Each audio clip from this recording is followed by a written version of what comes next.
ambacho tutaongea kuhusu hali ya maisha hapa nchini, tukiangazia hasa bei za bidhaa ama kwa ujumla bei ya maisha. But before then, let me also say this,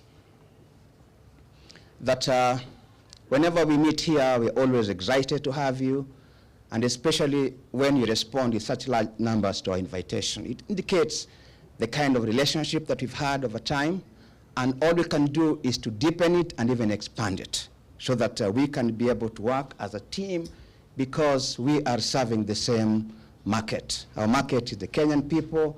We, the government, like I keep on saying, we have the information, but we don't have the means to get that information to the people.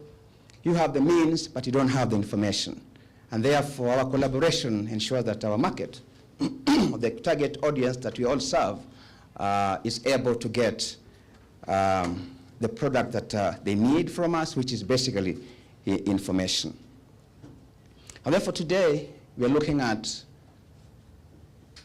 the cost of living and all the intervening factors that might have led to what is obtaining in our country today. And therefore, by starting in the last few months, ladies and gentlemen, the cost of living has been rising steadily, making it difficult for a majority of Kenyans to put food on the table. The situation has been caused by a variety of factors, which are mainly global. We are very concerned as a government, and we are doing everything possible to help cushion our people. What are these contributing factors? It is important for us to appreciate the factors and how they have contributed to what is obtaining in the country as of now.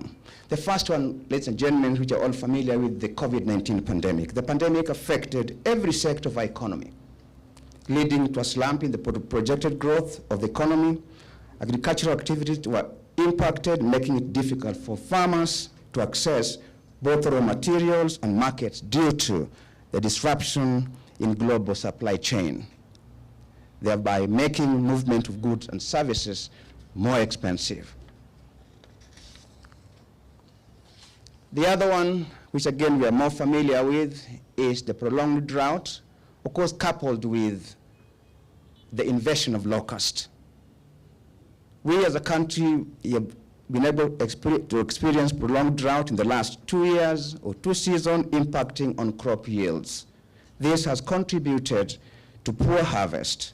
This, coupled with the desert locust invasion in 2020-2021, which decimated some farmlands, also led to shortage of food due to poor harvest once again.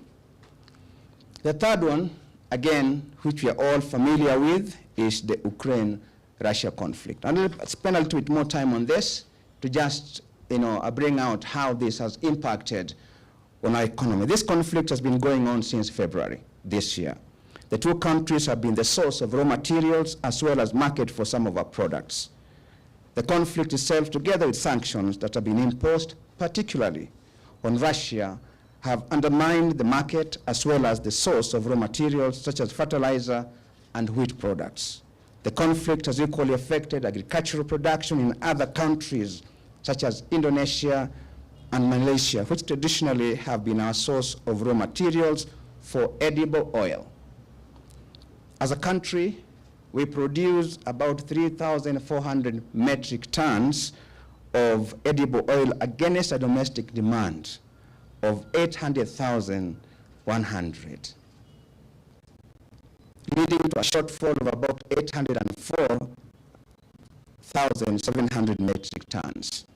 This deficit is met by importation, largely from Indonesia and Malaysia. And you're aware that Indonesia stopped exportation of edible oil to any other country until recently, when they allowed now exportation. But there before, on account of the conflict in Ukraine and Russia, they stopped exportation, now being used for domestic requirements only.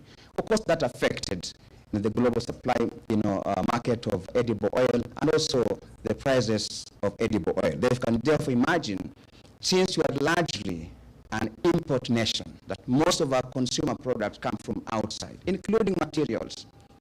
One of the materials that we import from outside is edible oil. So now, Malaysia is exporting, Indonesia is not exporting, Russia, which is the largest producer, is not producing because of the conflict.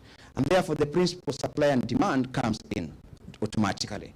So when we bring, edible oil into the country here, certainly the prices must go up, which must be reflected at the retail price, at the paying counter when you're buying from the supermarket. And therefore, it is important for us to appreciate that. The other reason is the value of the shilling against the dollar. As a country, we rely heavily on imports, hence any fluctuation on the value of the dollar against the shilling is felt on all commodities. Further, crude oil is also bought using the dollar. Any rise on the cost of a barrel of crude oil impacts the country immediately. In the last couple of weeks, the prices of crude oil have been rising and affecting the cost of production and transport in the country. So you can see there is a combination of factors that have contributed to the situation that we are actually experiencing in the country this time. And you can see largely most of the factors are external. And as a government, certainly we must do what we can to cushion our people. We must do what we can to ensure that we're able to bring the cost of living down so that our people can be able to put food on the table. But the areas that have been mostly affected, ladies and gentlemen, are the following.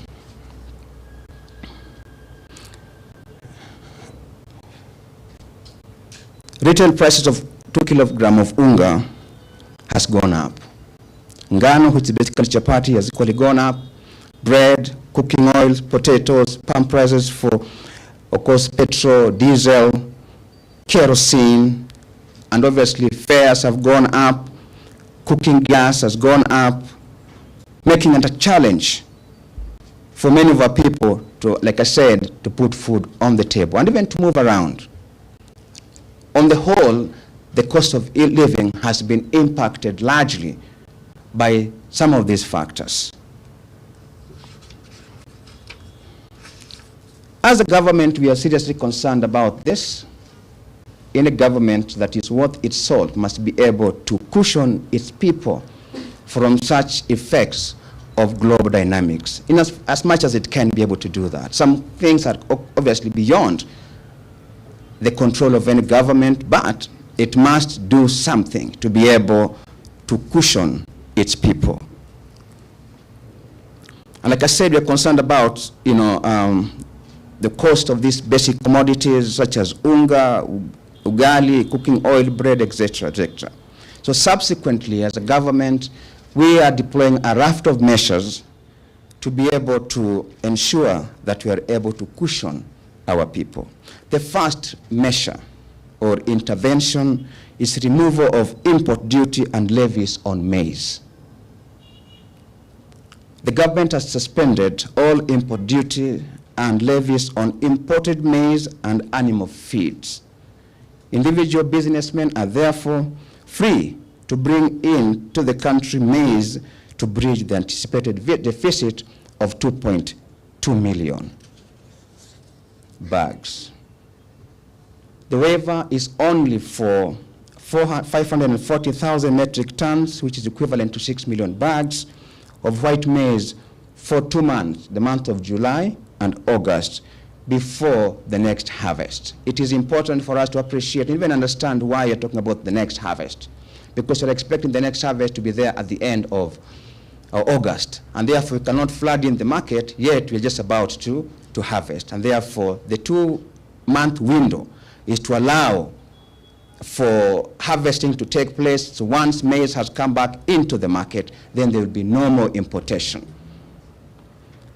The importation of this quantity of maize will certainly bring down the prices of unga, because even farmers who have been hoarding maize will be forced to release their produce to the market. Of course, there is what we'd call artificial shortage that comes about because some of our farmers want to create a situation that there is no maize in the country, so that the prices can go up and then they release them at very high prices. So when this maize that the government has allowed to be imported in 6 million bags comes into the country, they will be forced to also release into the market, or else they'll be selling their maize at almost no profit at all. So by doing so, we expect that the prices of unga will definitely come down significantly.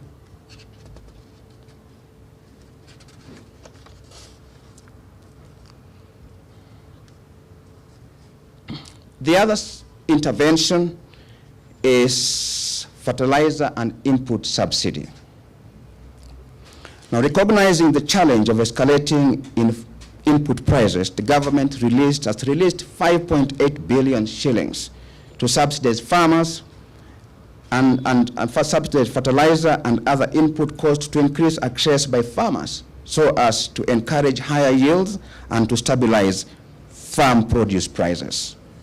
Of course, you're aware when this was done, not so long ago, 5.8 billion been injected in to help farmers access not cheap, but affordable fertilizers, as well as other inputs, seeds, and other requirements. Now, this subsidy comes in this form, that the farmer pays 60% and the government pays 40%.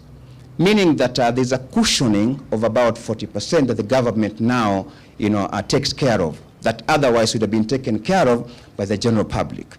So that 40% now, together with other measures that we are going to talk about, including the one that I just mentioned, definitely will conspire to bring the prices of unga further down, and of course, other products as well. Additionally, the government has released 3.5 billion to tea and sugar sectors to help boost production and to pay farmers' arrears.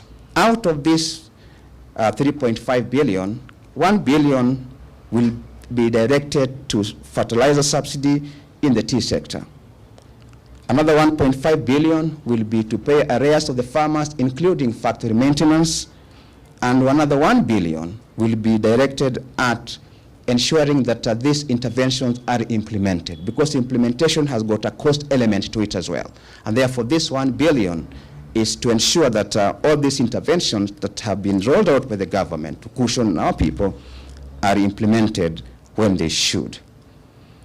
The other intervention is looking out for alternative markets for wheat. Now, alternative sources of wheat are being considered by the government. This is because no one can predict when the conflict between these two countries, Ukraine and Russia, will come to an end. Subsequently, several countries have been identified as alternative sources from where millers are already being encouraged to import from. And they are going to import an equivalent of 2 million metric tons per month to meet local demand. You may be aware that this 2 million metric tons that we need for wheat has been coming from Russia and Ukraine. And because of the sanctions and the conflict, now this cannot happen. And therefore, what we are seeing, the cost of bread or the price of bread in the supermarkets are going up because of this reason. And therefore, the government is saying is that the millers who mill, ungangano to produce bread are now allowed to go out there and get wheat from alternative sources. But at the same time, there is also a waiver of duty from 35% to 10%. I'll repeat that again. For wheat, the government has reduced, import duty from 35% to 10%. The other intervention is on subsidy on fuel. Now, prices of crude oil, like I said, has been rising steadily, hence impacting on pump prices. To stabilize fuel prices in order to arrest the cost of producing goods and travel in the country, the government has deployed stabilization program in order to cushion our people against volatility in fuel prices. To achieve this, the government has paid 45.93 billion shillings under the fuel subsidy program. A further 20.85 billion was paid mid last month, thereby making the palm prices in the country the lowest in the region. And I'm saying this because many a time we hear, either in the social media space, our people complaining that how can our palm prices be slightly higher than neighboring countries, yet they pass through here. I can tell you today that in this region, the country with the lowest palm prices is this country, and largely because of the subsidy that the government has been able to deploy to cushion our people. The other subsidy that the government has been able to roll out is to stabilize prices of fish. We're all aware that blue economy is a very, very important sector, and aquaculture is an important component of that sector, thereby encouraging our people to eat more fish and therefore to be able to develop that sector. And to encourage that to happen, the government has been able to give out 3.2 billion Kenyan shillings for the following. One is to subsidize feeds for the fish. Two, to buy liners and predator kits. And three, upgrading of fish landing sites in different counties. You're aware that there are many fish landing sites along the Indian Ocean, Lamu, Kilifi, Kwale, and Mombasa, but also landing sites in Nyanza region, that is Homa Bay, Kisumu, and I think here as well, including Migori. So all those together, the government has been able to give out 3.2 billion to help in terms of ensuring that we are able to encourage and to enhance the production of fish. From this, we have been able to upscale our production of fish from 130,000 metric tons per year to 162,000 metric tons. Our annual requirement of fish is 385. And therefore you can see, even though we are going up, but we're not even almost half of our annual requirement. According to statistics, as a people, we are eating only about 3.2 kilograms, or maybe not even 3.2, something, maybe 2.3 kilograms of fish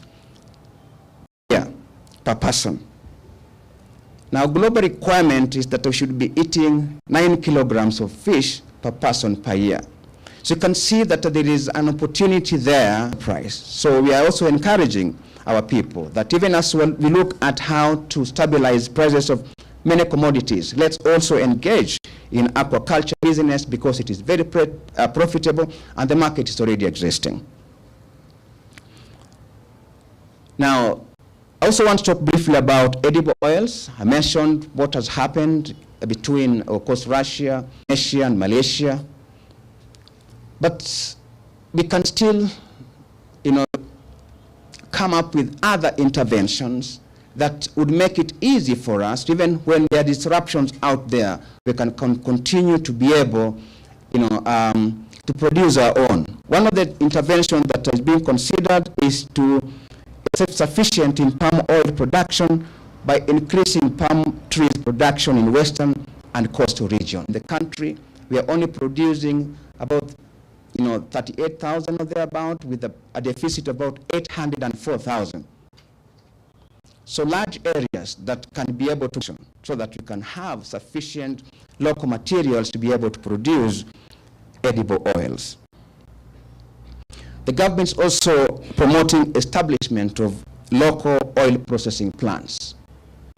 If we have our own, we're not able to rely largely on what is coming from outside. Local production will rely on commodities and materials from outside. Anytime there is slight disruption, certainly the supply chains are affected and the costs are equally going to be very high. We also, as a government, asking for local production of other oil crops such as sunflower and simsim. Many areas in this country can grow sunflower. It is already there. It is obvious that we have got market for sunflower and for simsim. So our farmers, you can grow maize, but also diversify into sunflower or simsim, because like I said, the market is already existing. Having said all this, what is the expected outcome? I'm sure we'd be interested to know. As government, being implemented, but others are going to be implemented from today, especially suspension of levies and the waiver from 1st of July. So once that one is effected, we expect to see a lot of maize coming into the country, and certainly in the next 1 week or so, prices of unga will start coming down. And that will go on until August, when it will now be at the lowest, when local harvest is also affected. So expect the next 1 week going forward, the prices of unga to start coming down. Equally the same, the prices of edible oil will start coming down now that Indonesia is exporting to other countries, including Kenya. Those are, these were bottlenecks or challenges that were there before that now are being overcome. In conclusion, so that you can also have, as a government, we're doing everything we can. Some of these factors and measures and maybe contributing factors are actually government. You're talking about, desert locust. We cannot be able to prevent desert locust. We can only reduce the impact it has, or it would have in the country. Equally the same, we cannot be able to stop COVID-19. We can reduce the transmission, the chain of transmission, but also mitigate the impact. Russia-Ukraine conflict, we cannot be able to bring it to an end, but we can find a way of how to limit the impact here in the country. The prolonged drought, equally the same as a government. We cannot stop it from happening because of global warming and all issues of climate change, but we can be able to limit the impact on our people, which is what we are doing as a government. And therefore, in conclusion, it is important to appreciate that situation that we are in is due to global dynamics. However, as government, we will continue to look into ways and measures to bring the cost of living down. Once the measures take effect, the cost of basic commodities will come down and offer our people the much needed relief. I think I want to end it there and invite questions, if there are any. Or maybe just a summary in the other language. I know there are, kuna watu wa taarifa, si kweli hapa? Na kile ambacho tunasema ni kwamba tunaelewa kwamba hali ya maisha imekuwa ngumu kwa Wakenya wote. Bei za bidhaa zimepanda, bei ya unga imepanda, bei ya mkate imepanda, bei ya mafuta kupikia imepanda, hata na nauli ya kusafiri imepanda. Na kama serikali ni vitu ambazo hatungelipenda zifanyike kwa watu wetu. Kwa hiyo tunasema kwamba vitu hivi vimetokea kwa sababu ambazo zile ambazo njia tumeamua kama nchi ya kuweza kusaidia wananchi wetu kupata nafuu kwa hali ya maisha ni kama serikali imetoa ruzuku ya kuweza kusaidia hasa kwa wakulima kupata mbolea ambao ni bei nafuu na pia mbegu ambazo ni bei nafuu.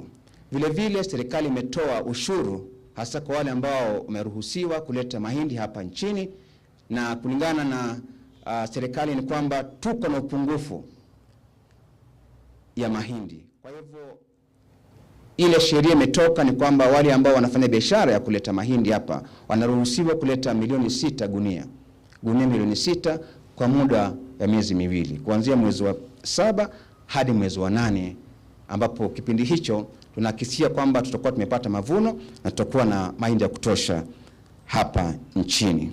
Pili vile vile kuna ruzuku ya mafuta imetolewa ya kuweza kuhakikisha kwamba bei ya mafuta isipande sana.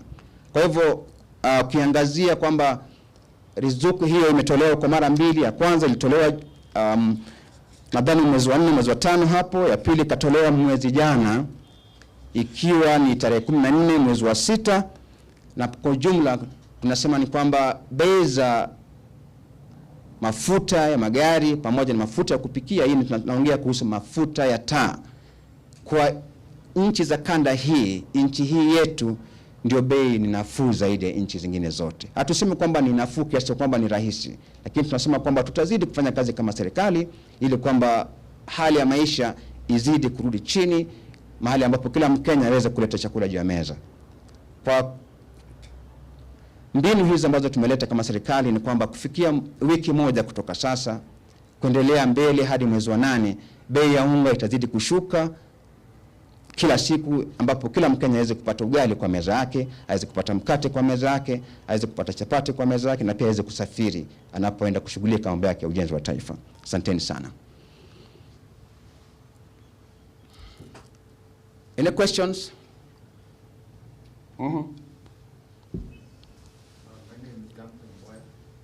Duncan?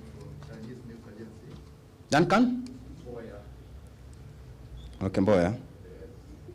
You talked of looking for alternative countries where Kenya expects to import wheat. Wait, yes.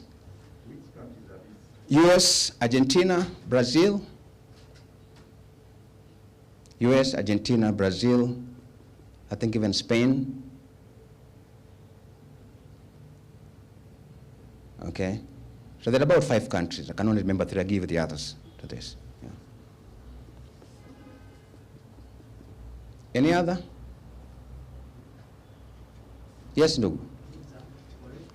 Pana Korir.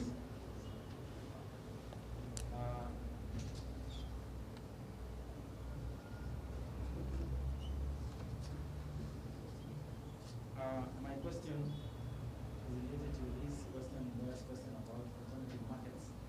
Alternative markets. Where we can source wheat. Yes. My question is about, is it possible that the government is considering looking for alternative sources of oil, petroleum? Alternative sources. Alternative sources of petroleum, of course, yes. One of the areas being considered is getting slightly cheaper crude oil from UAE. That's being considered. And other areas. Obviously, any government would want to get, cheaper crude oil from any place that, they are offering it. So yes, that is also something being considered to ensure that we get crude oil much cheaper, so that we can also be able to have it here. What happens normally is that when you get it very high there, the landing cost becomes much higher, and then that eventually is reflected on pump prices. So when you get slightly cheaper, all the way the chain becomes a little cheaper. So yes, that is a consideration that is being made. My name is Elvis Omondi from the Exam Broadcasting. I have 2 questions. One is on the price of maize. What is the projected impact on the removal of the levies on imported maize? That is prices specifically. What does the government attain or project that removal will have on the impact of prices? Number 2 is you've spoken about the subsidy that is offered to OMCs, oil marketing companies. When you say that the government is offering a subsidy, the other side, Treasury, is saying that it is phasing it out. Should wananchi expect higher prices, or is the government planning to continue with the matter of subsidy? And finally, there is the issue of edible oil. Whilst you say that you're looking for alternative markets and encouraging manufacturers to look for alternative markets, the same manufacturers are complaining that, yes, we can get alternative markets, but there is a dollar crisis. We cannot buy those raw materials from alternative markets. The position of the government on the same. Thank you for this question. The first one is about projected. Obviously, this is a free market economy. right? And free market economy, works on the basis of the principles of supply versus demand. So when there is sufficient maize in the country, certainly the prices will come down. I cannot tell you that it will go down by 10 shillings, but certainly it will be where any Kenyan cannot be able to afford. But right now what you're seeing is because of the anticipated shortage that has been brought about largely, like I said, by farmers who are actually hoarding the maize. So this will be a good thing because it will bring the food down, the cost of unga down, but at the same time, it will encourage the farmers who are hoarding to bring it to the market. So it will be flooded. So again, going with the principle of supply versus demand, it will come down. With regard to how much it will come down, I cannot project on right now. The other one is about subsidy. Indeed, it has been given, all right? It is not cheap. The Treasury does not say that they'll stop it. It is a consideration. So as of now, it is there. Okay, so let's appreciate that it is there right now, it is being given, and until such a time when that decision is made, then we'll think of what else to do. But for now, Kenyans must sit pretty that the government is offering subsidy to cushion them from, high prices of oil or petrol and other petroleum-related products. Edible oil, the dollar crunch. Obviously, we are all aware about what COVID-19 did to this country. In order for us to get dollars, then we need to export. And that impacted us largely because our tourism industry was affected. We could not be able to fly out Kenya Airways. So when there's that exchange of tourism, movement of products being exported outside, the dollars come in. So because of that, certainly yes, there is limited dollar in the country, and again because of the weakening of the shilling. So that again, once all these other sectors that have been affected stabilize, it will happen. It will just stabilize itself. So those are realities that we must live with as a country, and the realities that are controlled by market forces. I think that is all. Any other? If there is none, do we have a cup of tea? Yes, this is the Ministry of ICT, so whenever you come here, never go back empty stomach. So we are inviting you for a cup of tea, and please ensure that you educate our people about this. The whole idea is that this is not something that can be blamed on this person or that individual. If you understand how we are connected globally, that we are living in a global village in what is called globalization, all right? So what is happening in one area very quickly impact on another area, almost instantly. So you cannot say, some people say, but how is this conflict affecting us? Then they're 10,000 kilometers away. It is, the borders have been collapsed now because of ICT. So we are all living in the digital space. We are all connected in terms of the concept of globalization. And therefore, what is happening in Kenya here very quickly affect other parts of the world. What is happening in other parts of the world very quickly impact on our people here. So that is something that we need to take into account. So when you hear people talking out there that the cost of living being blamed on this regime, they are playing politics because they know what the causes are, right? So educate our people about the realities and what the actual issues are. It is not an individual problem, it is not a government problem. Across the south here, and I will not mention the country, know which countries in our south, where we buy most of our maize from, they are suffering. Yet they give us maize. On this other part of the world, where we get also maize and other commodities from, they are suffering. Yet we get our things from there. In the US, for the first time, they complained about what? Fuel prices going up by $5 or 5 cents or something. They were for the first time. Basically, this is global. And if we appreciate it that way, and we begin to understand the various interventions and measures that our government is putting in place to cushion us, then we'll develop the necessary resilience and adaptability to move forward. So I want to leave you with those few remarks, ladies and gentlemen, then we meet for a cup of tea. Yes?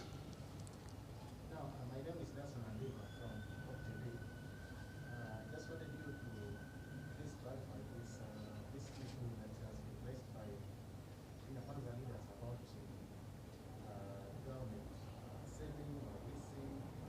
I can't hear you. I have my mask out. Perhaps you could also remove yours. I'm saying my name is Nelson Andema from Pop TV, and I just wanted you as a government spokesman, person, to clarify this issue that was raised by Kenya Kwanza leaders about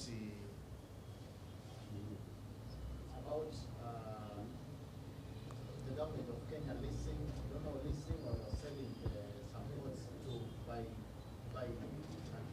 By Dubai countries. Yes. What is it? Why don't you just ask the question directly, my brother? That I can hear you. Njoo mbele tu. So that everybody can hear you. I'm saying. Yes, from Hope. Yes. My name is Nelson. There's this issue that has been raised by Kenya Kwanza leaders about the government Or leasing the port. ports. Okay. I wanted you to clarify. That issue has already been clarified by none other than the Cabinet Secretary, National Treasury. All right? So anybody with any doubt, go back to what CS Ukuriatan said. But then let me also add this, different from what he said. Globally, and I give an example of a port called Cote d'Ivoire, Ivory Coast. It is the second busiest port in Africa, earning a lot of revenue for the country. But it is managed through PPP, public-private partnership. The government is not involved entirely. I'm not saying that that's where we're heading to. I'm only giving you a context in which you're supposed also to consider some of these things. Ivory Coast, the port is managed under a PPP concept. And it is the second busiest port in Africa. So a PPP concept has got many benefits. So we must begin to appreciate and understand how it can be able to help a country free resources that otherwise would have been tied in providing certain services that now would be provided by the private industry or sector. For instance, let me give another example that we are familiar with, the Nairobi Expressway. It is a project that was constructed under PPP, meaning that the only amount the government expended there was to remove or to relocate services, meaning that if there is sewer